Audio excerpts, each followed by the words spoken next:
हे पाहिल्यावर तुम्ही वाव नाही, हे कसं शक्य आहे असं बोलाल. काय? चला बघूया. कर्नाटकाच्या जंगलात लपलेलं एक रहस्यमय ठिकाण, याना केव्स. हे ठिकाण खास आहे कारण इथे दिसतात निसर्गाने तयार केलेले भव्य काळे चुनखडीचे कडे. इथे 2 प्रमुख गुहा आहेत ज्या पूर्णपणे नैसर्गिकरित्या तयार झालेल्या आहेत. गुहांपर्यंत पोहोचण्यासाठी सुंदर जंगलातून छोटासा ट्रेक आहे. मस्त हिरवळ, पक्ष्यांचे आवाज आणि शांत वातावरण अनुभवायला मिळतं.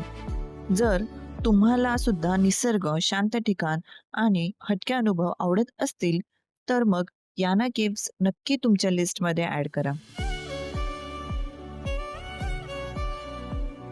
मग याना केव्स करताय ना लिस्टमध्ये ॲड? मला कमेंट करून नक्कीच सांगा आणि अशाच माहितीसाठी मला फॉलो करा.